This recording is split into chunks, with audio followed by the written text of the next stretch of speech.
Hi అండి, welcome to our channel. ఇప్పుడు non veg చూపిస్తుంది ఏంట్రా అనుకుంటున్నారా? అందుకే ఈరోజు మీకోసం బీరకాయ పప్పుని ఎలా తయారు చేయాలో చూపించబోతున్నాను. ఇప్పుడు బీరకాయ పప్పు కోసం మనము పెనంలో ఆయిల్ వేసుకున్నామండి. దాని తర్వాత ఆవాలు వేసుకోవాలి, మెంతులు, జీలకర్రని ఇందులోకి వేసుకోవాలి.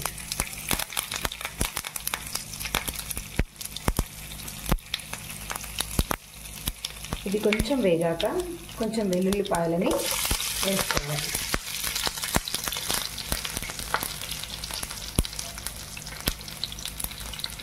ఇప్పుడు ఇందులోకి ఆనియన్స్ వేసుకోవాలి.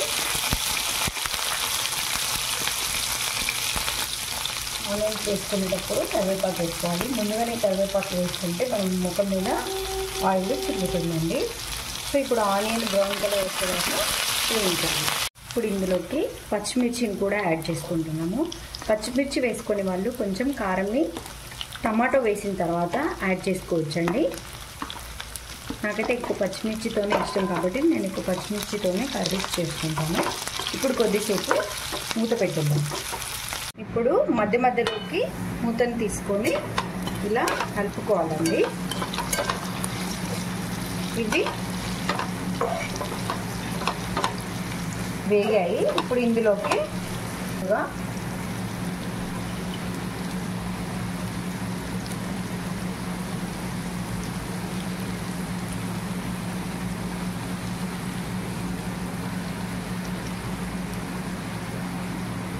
ఈ యాడ్ చేసిన పప్పుని ఇలా ఒక్కసారి కలుపుకోవాలండి. కలుపుకొని మళ్ళీ ఒక 5 minutes మూత పెట్టేయాలి. ఇప్పుడు ఇందులోకి కొద్దిగా పసుపుని యాడ్ చేసుకున్నామండి. పసుపు అనేది ఇప్పుడే యాడ్ చేసుకోవాలండి, ఎందుకంటే తర్వాత యాడ్ చేసుకోవద్దు. ఇప్పుడు యాడ్ చేసుకుంటే ఈ పప్పుకంతా ఉంటుందండి.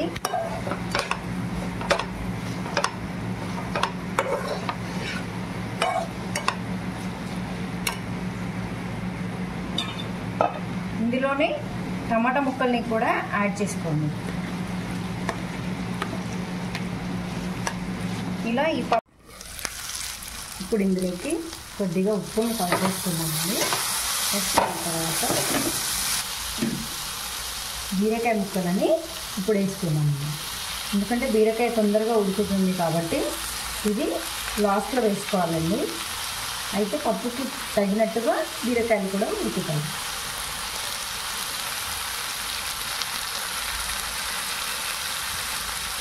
ఇప్పుడు ఒకసారి కలుపుకోవాలండి.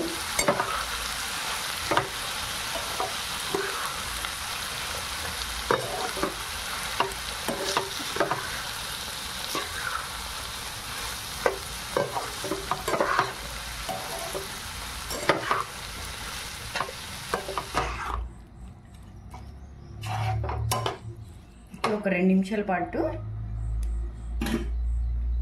ఉంచి ఆఫ్ చేయాలండి.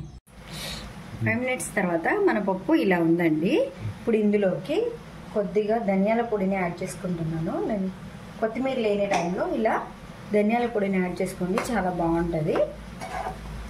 మన పప్పు అయితే రెడీ అయిపోయిందండి. స్మెల్ సూపర్ వస్తుందండి. మీకు కూడా బీరకాయ పప్పు తయారు చేసుకునే విధానం చూసారు కదా. నెక్స్ట్ టైం మీరు కూడా తయారు చేసుకొని ఎలా ఉందో కామెంట్ బాక్స్లో కామెంట్ చేయండి.